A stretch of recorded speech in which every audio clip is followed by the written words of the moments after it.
Welcome to the fifth quarter sportscast. I'm Jared Judy. I'm here with my buddy, as usual, Todd Corley. How you doing, bud? Ready as usual.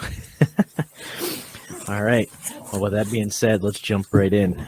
So we got some action from Week 13 to digest here and break down. A little bit all over the place, I think. We had some games we kind of expected to go the way they did, and some other kind of surprises that kind of caught you off guard and wasn't what we expected. But let's start with your wheelhouse. We'll go to Cleveland. Cleveland gets the win. Deshaun Watson just started his season for the first time in I think I heard like 600 some days. 700, yeah. He wasn't really effective at all. But then again, neither was the rest of the Browns offense. Nope, but that defense showed up, I'll tell you that.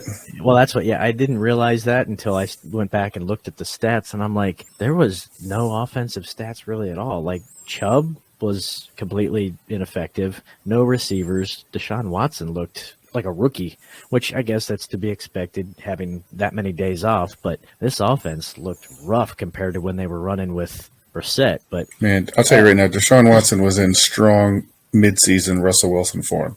I think he looked fine. If that's where you're going to set your bar for a 250-some million guy, money well spent. But yeah, I was kind of shocked because, the calling card for the Browns for a while, ever since Chubb's been there, is the run game. And I was kind of shocked to see it struggle so much against Houston, of all people. But, when you go back and look, all their points came off of defense, special teams. And, we'll get to this a little bit later. Someone who has a track record of not starting right people or starting inactives definitely could have capitalized, with their 30 points of fantasy points. But I don't know. I mean, I was going to tune in, to be honest, because I figured it was going to be a Brett Favre type reaction, especially with it being against Houston. And it was. They let him hear it. But I just could not believe how ineffective he was. Like, that team looked like a complete 360 from where it was just last week when they took down I almost said the Patriots, the Buccaneers. Like, that team looked like a complete 360. Right back where they started. I mean, they were playing that's my favorite. They were playing the 1.5 win Houston Texans, so. Well, that's what I figured. I figured Nick Chubb would have a field day with that. I thought, this is going to be a big Chubb day. I mean, I took Chubb in a lot of DFS lineups, and man, that was a letdown. But I don't know. That caught me off guard. I mean, granted, the Browns they've been pretty stable at one thing, the run game. That's been their staple. And then the fact that they were just not effective at all on offense, I don't know. If they had been playing anybody else, they would have lost. Yeah, but I mean, I wouldn't think that the quarterback would have that much impact on the run game. Passing, I can see, but the run game, God, all you're doing is handing it off. You're not even changing linemen, but I don't know. I was kind of dumbfounded by that. Yeah, it was a little disappointing, especially for somebody who traded for Deshaun Watson. Yeah, for the back end of the fantasy playoffs. I didn't think you'd be too happy with that after seeing that performance. I didn't start him this week. Probably for the best. I knew that there was going to be some rust. That's an understatement. This is like an old jalopy out there. There's more rust than there is solid metal. It was suboptimal. But the Browns got the W. They won by double digits. Not bad. Yeah. Take it. But talking about jalopies and rusted out metal, let's move on to the Jacksonville Jaguars. They look good this week. They showed me something. I don't know what to think of this Detroit team. Like, any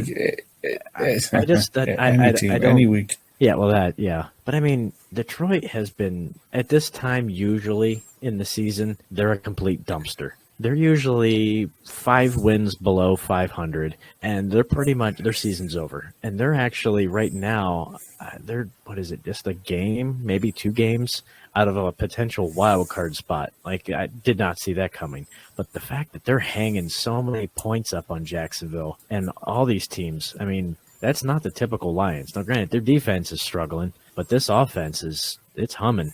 Jamal Williams, of course, his calling card had another touchdown. I think he only had 30-something yards, but he has another touchdown, so add that one up.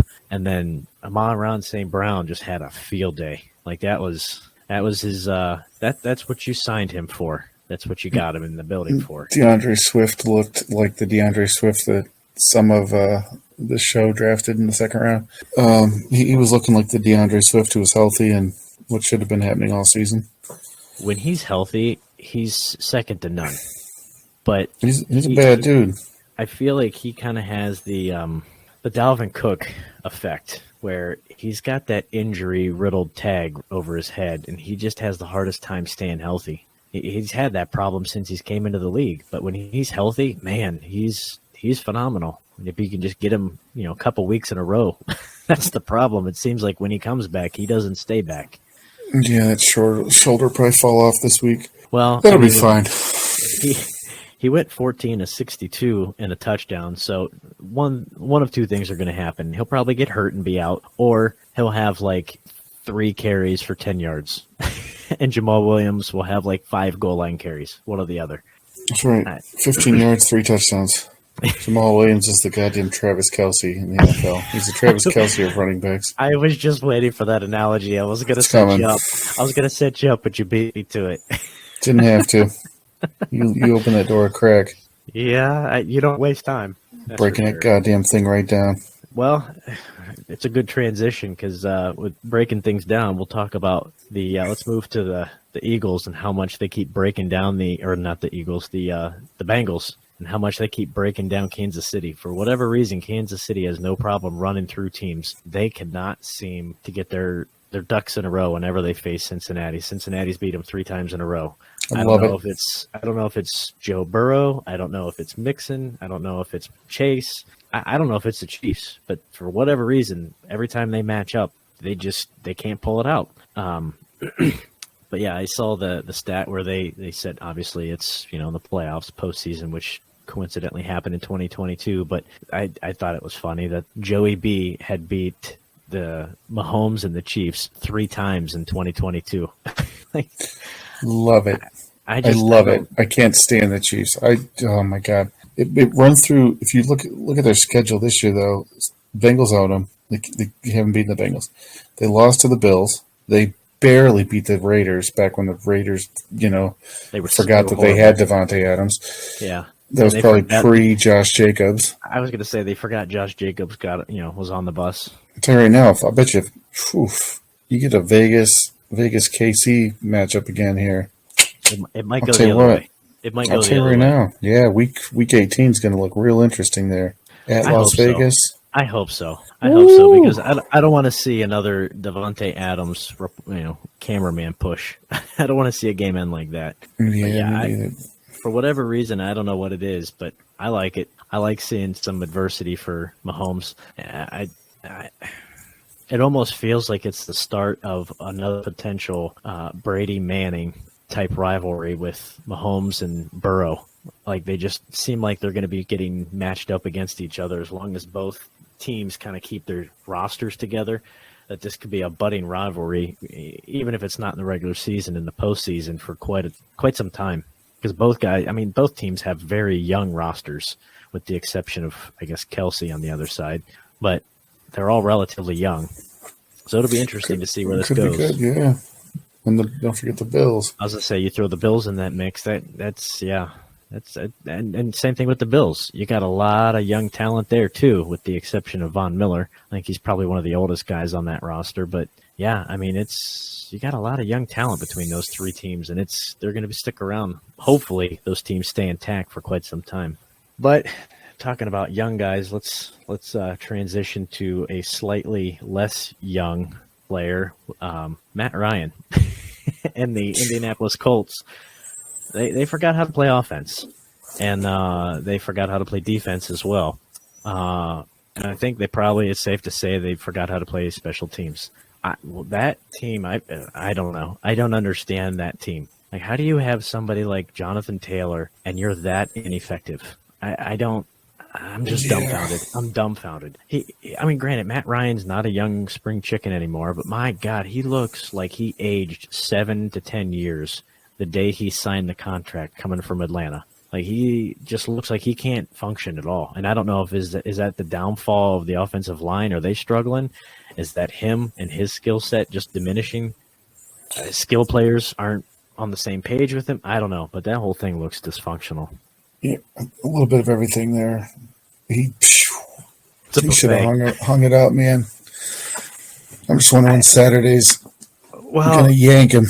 And it's not making Saturday's decision to throw him back out there look good because Frank Reich pulled him and they weren't doing good, but at least Matt Ryan wasn't on the field throwing 4, 5, 6 picks a game. And then Saturday puts him out there. They have 1 week, and then they're right back to the same stuff they were before Saturday got there. So it's like nothing's changed. It's like, was that the best decision then to throw him back out there? I don't know. I don't think so.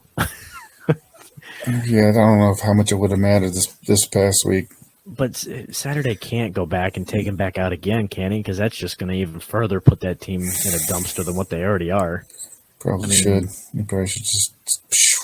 At this point, I don't think it matters. I don't think it matters at this point. But I don't know what was more fascinating: the ineptitude of the Colts as a whole and Matt Ryan, or the ability of the Cowboys to take the opportunity every single time they got a chance and just turn that into points, because it was opportunity after opportunity after opportunity, like from the first whistle, from the first kickoff. I'll tell you what, man, Dallas is getting pretty good at blowing people out. Well, and that's the thing. Like, I don't know what to think anymore, because we said that offline. We've said this on here before. It's kind of like an any given Sunday, but I don't even know what to expect anymore, because you have Dallas, who, we already talked about that. Dallas gets beat by Green Bay, and Green Bay's it's fair to say Green Bay is a dumpster this year. They look bad. But then they show up the next week, and they just blast Minnesota, who's looked as one of the darlings this year and, cream of the crop division or conference leader. And then they show up, and they beat the living crap out of Indianapolis. So it's like, so is Minnesota really that good? Because they beat them just as bad as they did Indianapolis. So I don't know what to think right now. Is Dallas really that good, or are both of those teams just that bad? Like, I don't really know. NFC East. I mean, I'll take the Cowboys. Honestly, yeah, Dak, they're rolling, baby. Just wait until Odell Beckham Jr. gets in that locker room and blows it to hell.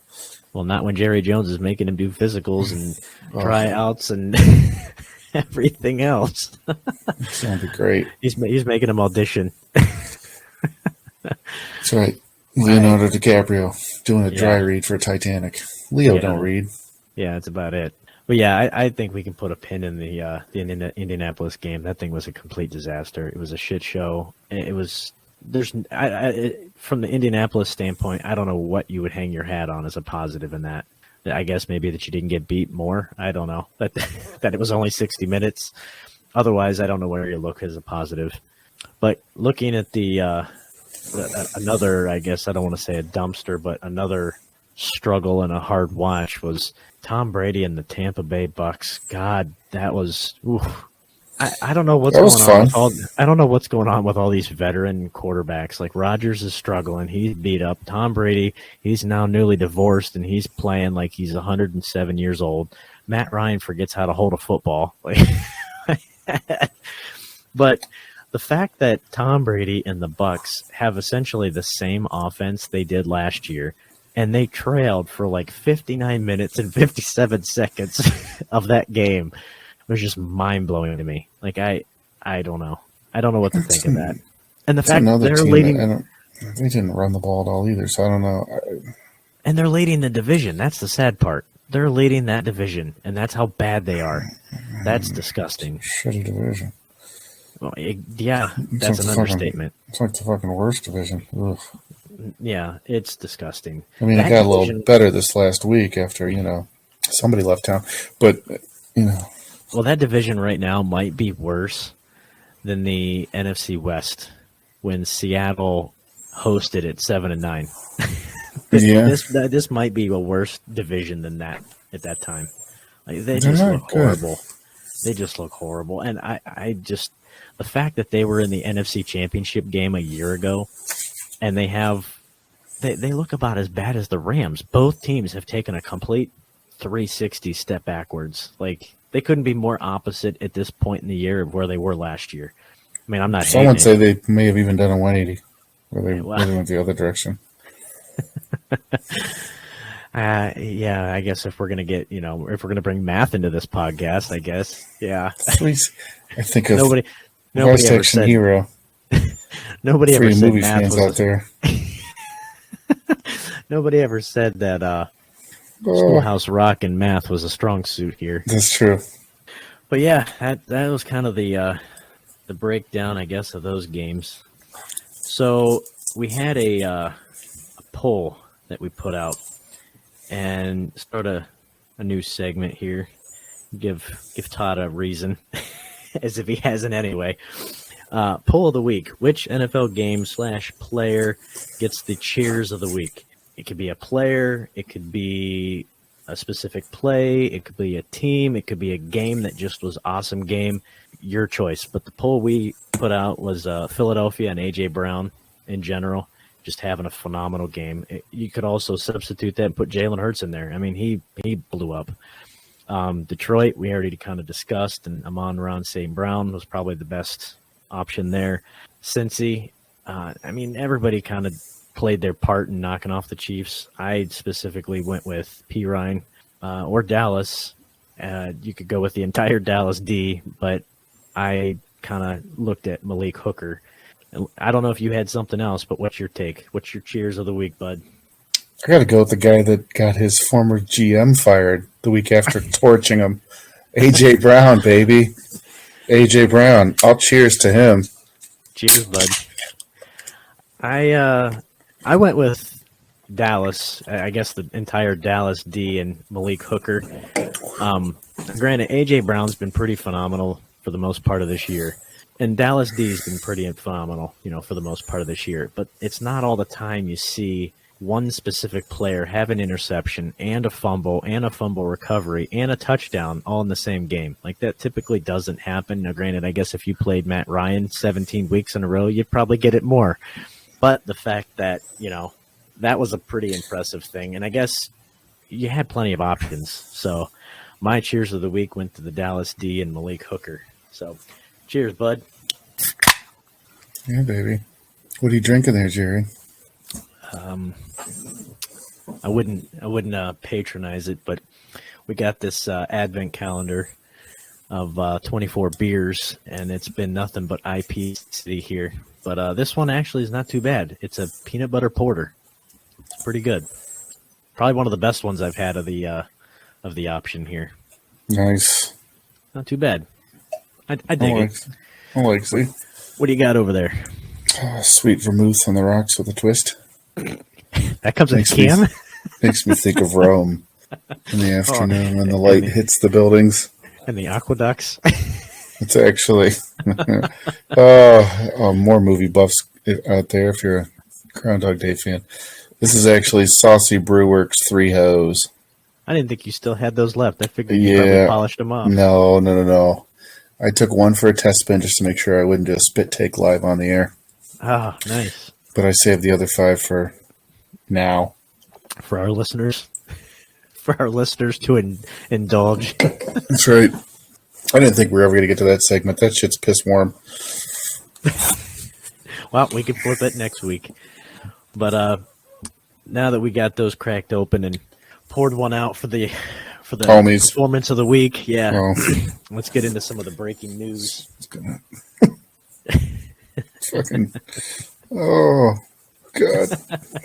So some of the breaking news, again, this seems to be most of the injury updates, it feels like these days.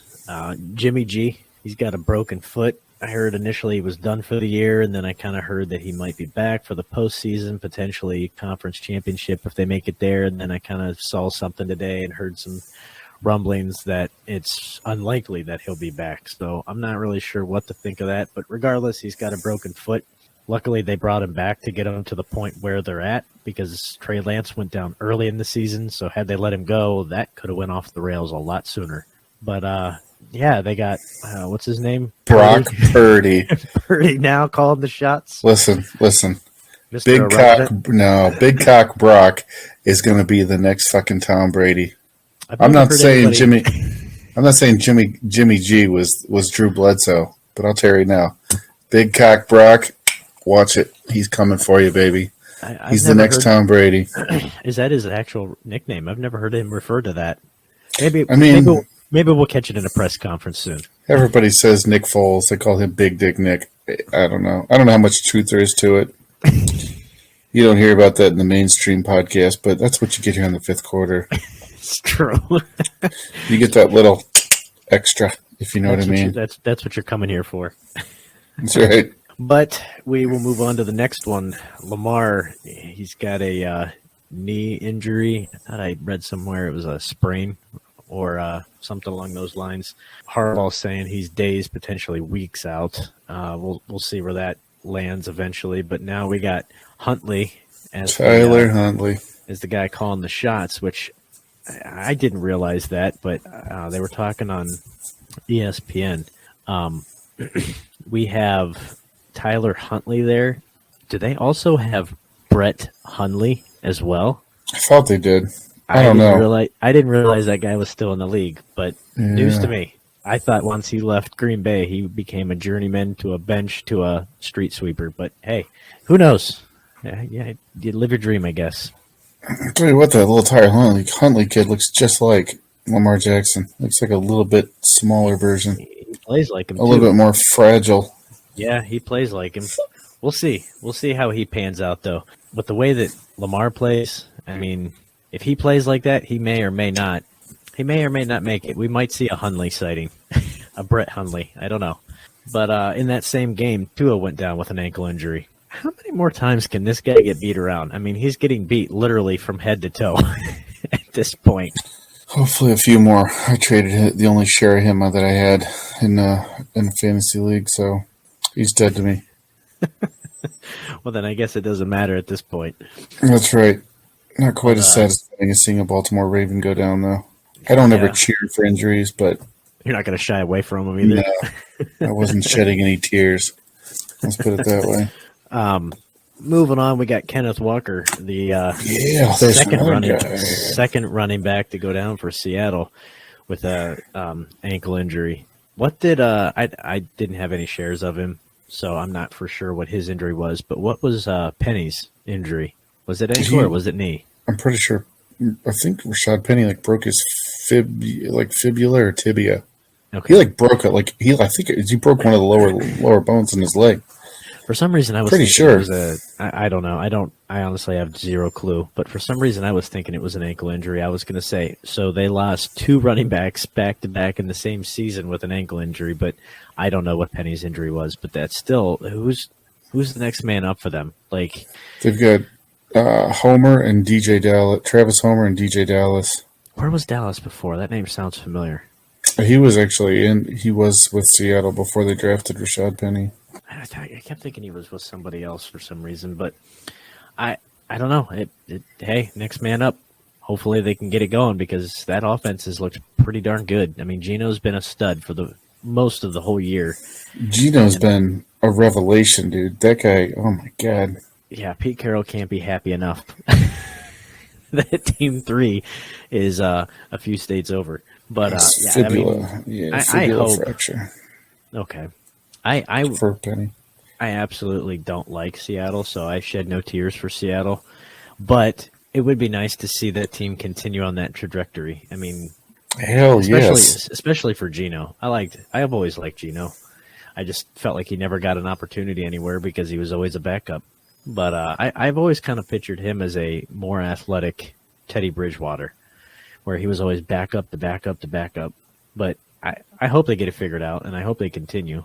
But moving on to your second wheelhouse, the aforementioned Carolina, how they just got a little bit better. They dumped a little bit of dead weight, and they got rid of a 5 foot dead weight. Baker Mayfield, they cut ties with him. I guess both sides said it was a mutual agreement that said he asked for his release. Yeah, he asked for his release. Both sides agreed that it wasn't working out. Well, both sides say it's not working out because the coach says, "I'm not playing you. You suck," and then the player says, "Well, then I guess it's bygones. Let bygones be bygones." Yeah, it's like the CEO of a company getting caught embezzling like $700 million, and then them just saying, you need to resign. Because sure, I'll go ahead and resign. Resign or you're going to jail. That's what they should. That's probably what they told his little ass. Yeah, ask for your trade or else. Yeah, come on. But Cheesecake Factory. Needless to go Google it, folks. Baker Mayfield Cheesecake Factory parking lot. Google it. From what I hear, you won't be disappointed. But anyway, yeah. So he goes out from one dumpster to another dumpster to yet another dumpster. He goes out to the Los Angeles Rams. We're now there on their second, third, fourth. I don't know. I've lost track. Quarterbacks now that Stafford's done. And supposedly, we'll find out tomorrow, he's potentially got a chance to start for them. I'm sure that's going to go well. What could possibly go wrong? I see no flaws in a guy coming just a few days before kickoff. I have a good feeling about that. Nothing but good vibes there. Let's see if there's a way you can check the average height of an NFL team's offensive lineman. Maybe he'll turn it around. Maybe they'll be back in the playoffs. It's not too late, right? I don't know. There's got to be. Oh, man. Well, while you're looking that up, I'll move on. Hey, Jamie. You're not doing anything. He's just sitting over there in a corner. But anyway, as we mentioned earlier with the cheers of the week, A.J. Brown came back and showed Tennessee why they screwed up letting him go, didn't want to pay him, and he made him pay to the tune of multiple touchdowns and multiple receptions. And a singular GM firing. Yes, I was going to say, and including a GM exit. Love it. I know they were talking this morning and speculating as to why the exit at this point in the season. Like, that kind of caught me off guard. You got Tennessee, who's 7-5, leading that division by a few games. Doesn't quite seem like maybe the best time to let your GM go in December. So they said, was there maybe some issues with him and Vrabel? Like, they didn't get along, or maybe there was some issues with him and the owner, or, what could have been possibly wrong? And then somebody said, well, maybe it was that Robinson let their number one receiver go, and he just came back and kicked their ass. And Vrabel was pissed about it, and the owner was pissed about it. But again, what I don't understand is who makes the final call to make those deals? Is it the GM, or does the owner have a say? Because you and I both know there's nobody coming in or leaving Dallas's doorstep without the authorization from a Jerry Jones stamp of approval. So I know that's not the case everywhere, but did the owner not have any idea that A.J. Brown was going to get dealt? Because they had to have signed off on that and been okay with it, right? Because then if that's the case, then how can you blame the GM? Yeah, but you got to remember, Jerry Jones, he runs the Cowboys like one of those real classy strip clubs. He's a lot more hands-on than a lot of owners. Like wink, wink. Like Penn State. That's right. He is the Jerry Sandusky of the NFL. He's allegedly. Jesus Christ. Get us fucking killed. You're going to get a fucking hit put out on us. He's over here. It's fine. He's being photographed in like some racist shit. It's fine. He's about to lose all his power in his team. But Dan Snyder or Jerry Jones? Who are we talking about? I know we're in the NFC East. I lost track of which owner. That's right. My favorite good old boy network. The NFC East. Well, it's the NFC Beast for a reason. That's right. Oh, man. But we'll end with probably the biggest, I guess, disappointing. I've liked this guy. Probably the biggest disappointing injury is reports came out today, I think, or maybe yesterday, that apparently Von Miller's knee injury is a lot more extensive than initially thought. Apparently, they initially thought it was just a lateral meniscus tear, and they were going to go in, just clean it up. He'd be out 7 to 10 days, maybe 2 weeks. And then they went in, and it was a lot worse than what they expected. And unfortunately, his season's done with a torn ACL, and that's a huge blow. I mean, he's the lifeline, one of the many lifelines of that defense. But my God, when you see him play, he's not that old, but he is one of the older guys on that defense. He's running around like a rookie. Like, he is everywhere, and it's fun to watch him play, and it sucks to see him. It sucks to see him not be able to finish the season with the way Buffalo's playing.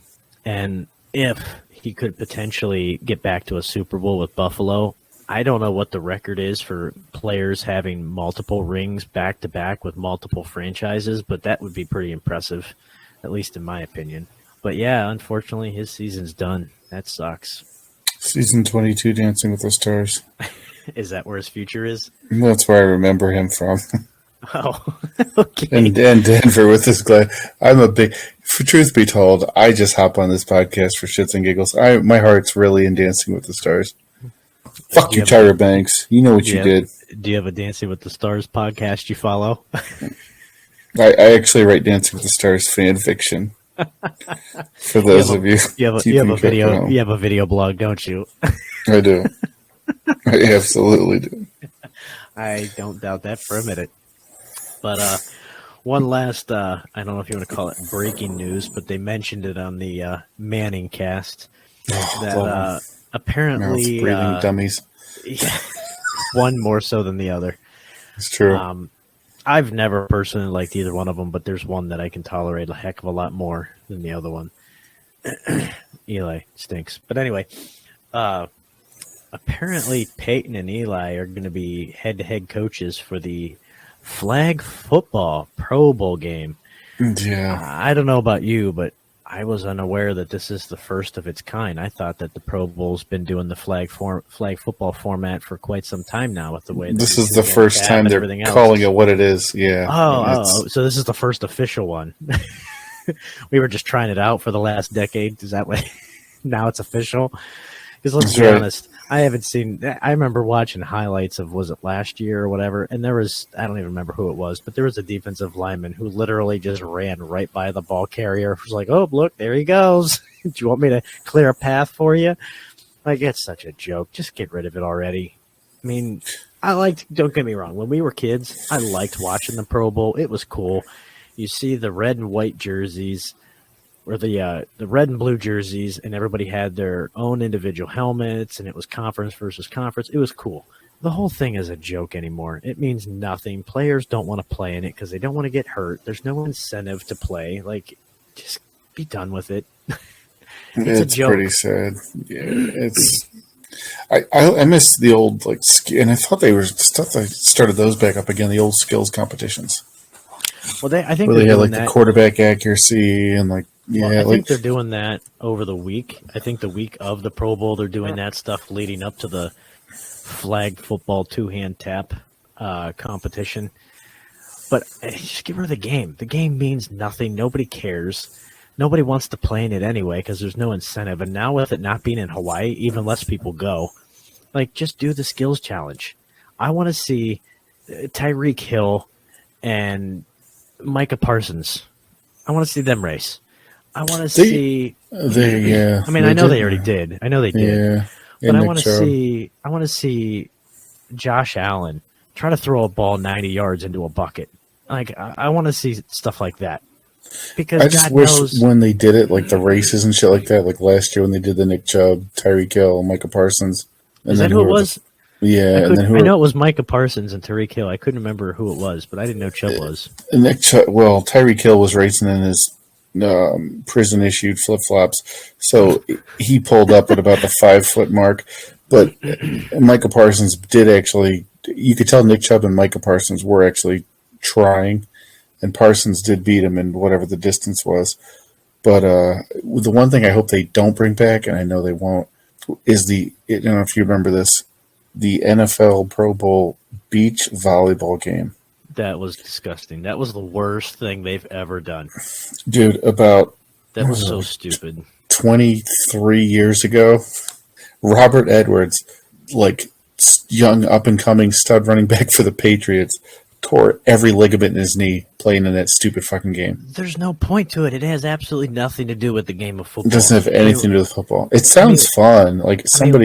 What are we doing next? A putting challenge, a home run derby. That'd be kind of cool.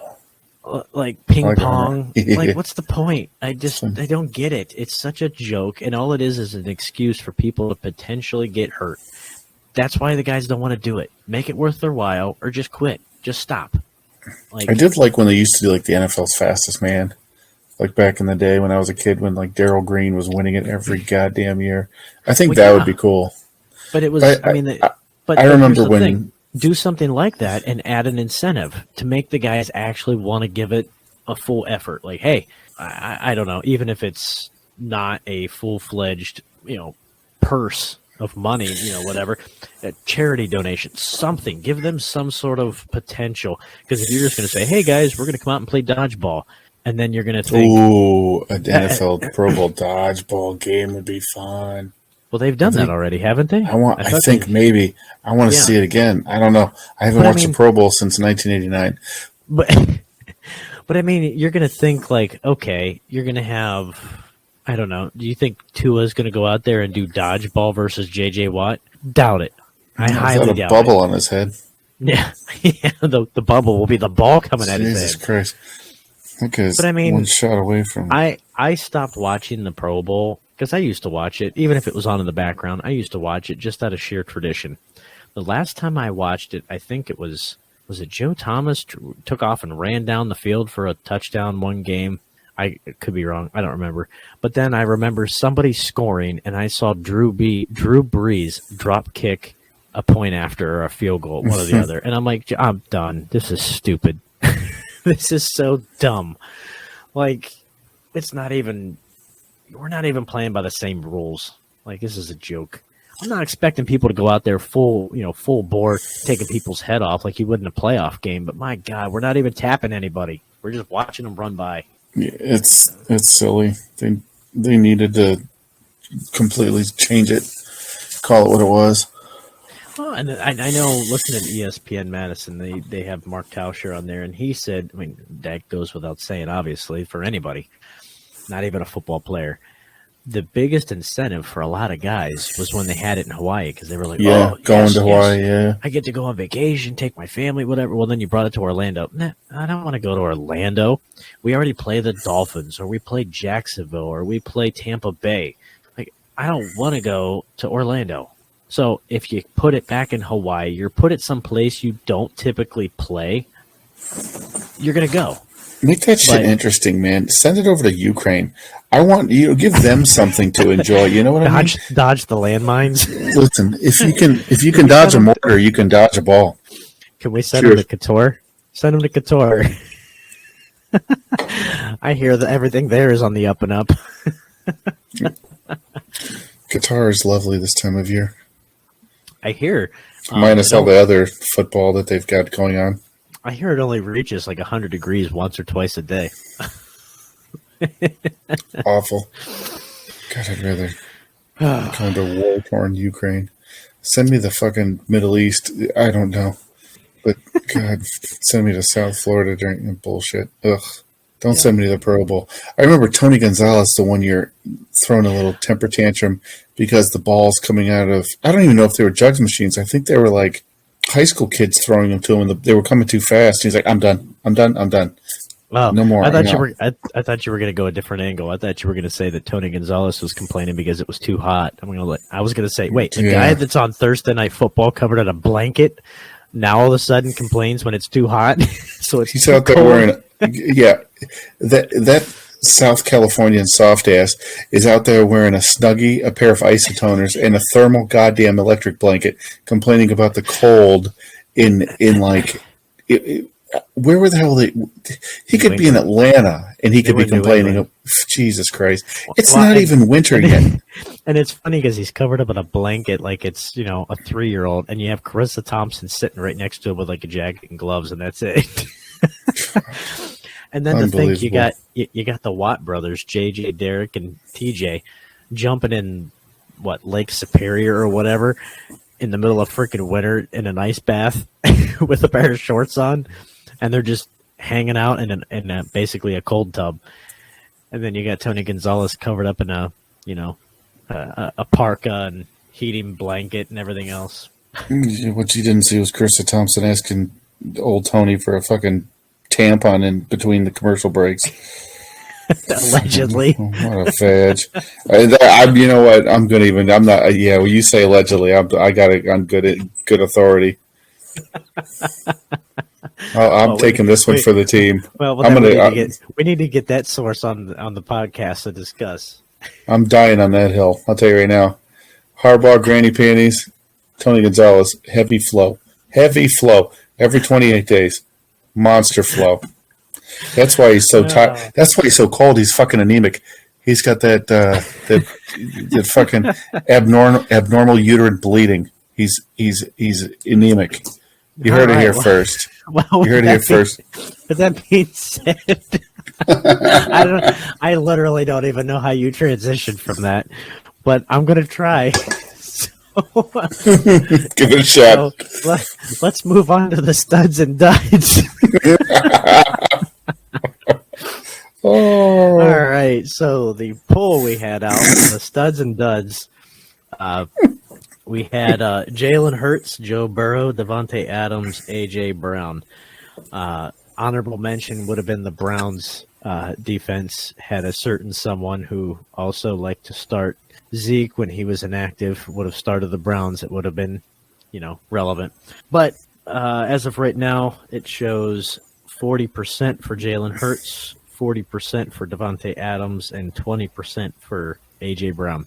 Are you kind of shocked by that? I don't know. What's your thoughts?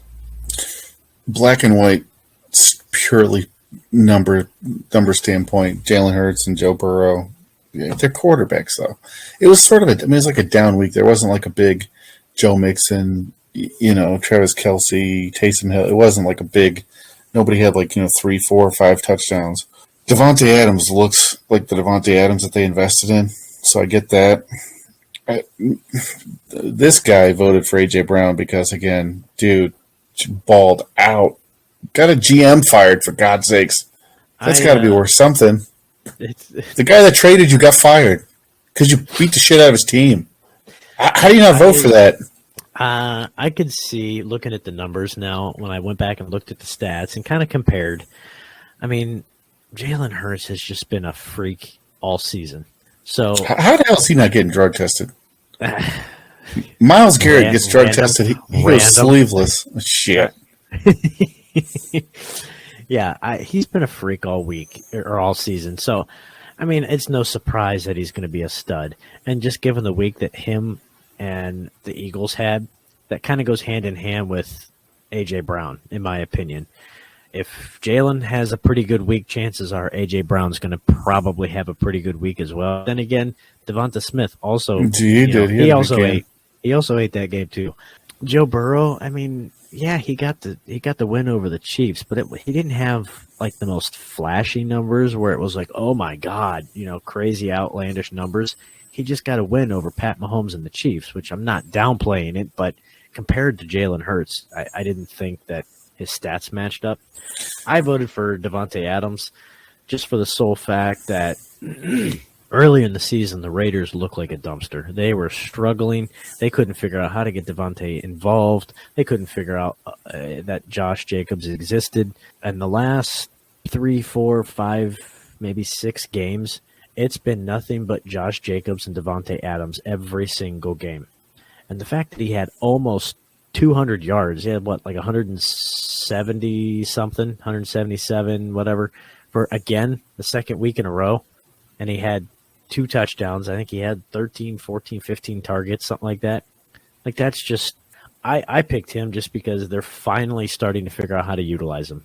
And that's kind of my reasoning. Dude, the Raiders are looking like what I think we probably talked about in the first episode, which would have been after week 1. They're looking like the team that everybody sort of expected them to be. Just, I don't know what took them so long to gel. Plus, that division, man, I don't know. That thing has been a letdown. The Chiefs have been narrowly getting by. The Chargers have been banged up, and we never see the goddamn Chargers on the East Coast. The Raiders have lost so many games, I feel like, this year, like one-possession games. Like, they've lost by a point. They've lost by 2 points. They've lost by 3, 4 points. Like, they've lost a lot of their games. They've lost close. The Raiders have lost all the games the same way the Chiefs have won their games. Exactly, 100%. Yes, they're a mirror image, essentially.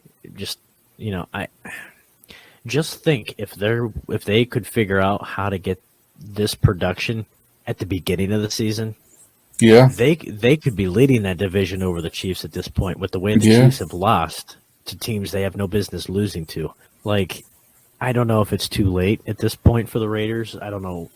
I mean, I know they have a pretty tough remaining schedule. They still got to play the Chiefs again. But if they would have been able to take advantage of this, man, can you imagine what this team could be if they were playing like this the whole season?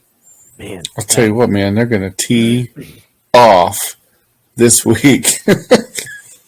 tomorrow night, or if you're listening to this, maybe tonight, depending on if Jared can get the lid out of his ass and get this thing uploaded.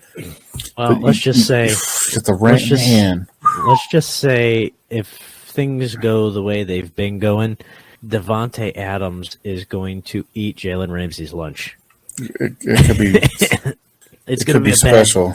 It's going to be a bad night for anybody wearing. I don't know where it's at, but blue or white. Like, it's going to be a bad night for everybody over there, I feel. I hope so. I don't know what the spread is. I don't know what the spread is. God, I want him in there. Max Crosby is going to be hitting him left and right. I don't know what the spread is, but I have a feeling if Vegas is playing the way they're playing now, they're going to blow that out of the water. But Raiders are 6.5 point favorites. Oh, so they'll cover by 7, 6. But I don't think they've actually. I don't even know if they've named a starting quarterback. That number could grow as soon as number 17 gets. I'm pretty sure Baker Mayfield's going to be 17. That's what I saw. Pictures anyway. I think they were joking about that. It's calling it his QB rating. Yeah, if he took 17 and under his QB rating. If he's taken over, wouldn't the odds shrink? In honor of Baker, wouldn't they shrink? I'll tell you what's not shrinking right now. Thinking about that little midget getting filleted by the Raiders defense. Well, how ironic would it be that the Rams 17 would be completely inept and not know how to throw a football, while the 17 on the Vegas side couldn't drop a ball. That's right. Yeah, buddy. We'll wrap it up here and end with some duds of the week. We got Cortland Sutton, Jeff Wilson, Jalen Waddle, and Gus Edwards. As of right now, Jeff Wilson 25%, Jalen Waddle 75%. I don't know. I was kind of torn, but I went with Jeff Wilson just because he's been, for the most part, I feel like the majority of the time he's been their workhorse. And then all of a sudden they just decided to go away from him and use Mostert. So I guess I don't know why, because it's not like he was ineffective when he was in there. So that was kind of shocking why they basically just abandoned him altogether. But Jalen Waddle, I could see voting for him, but didn't he get beat up? He left the game, didn't he?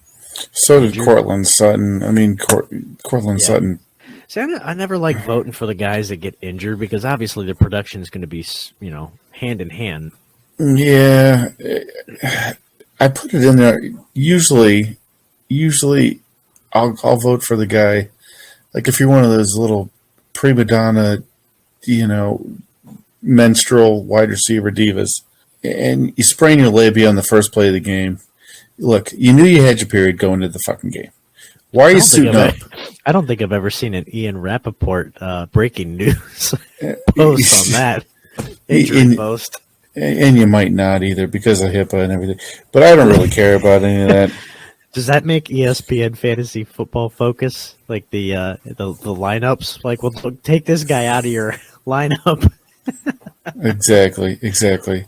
Listen, he's on the rag. You're not going to want to play him this week. He's a start sit. He's a sit. He's been soaking 3 to 4 pads an hour. It's bad times.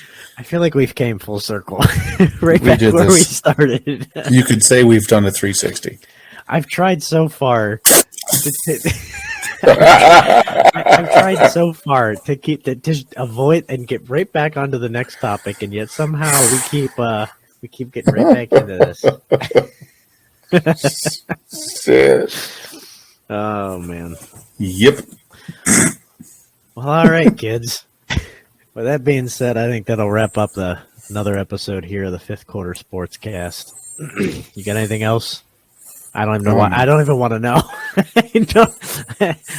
We're just gonna leave it at that. Well, that'll wrap up another episode here of the Fifth Quarter Sportscast. Download, rate, subscribe, review. You want to follow us and interact with us on social media, Facebook, Twitter, YouTube, all that good stuff. Fifth Q Sportscast, 5THQ Sportscast. Go watch some Thursday Night Football and watch the midget show, and join us next week, and we'll break down some next week action for the NFL Week 14. Until then, we'll catch you here in the next episode. On Amazon, get your Tampax Pearl super size 96 count. Use their special production code 5QTR for 20% off.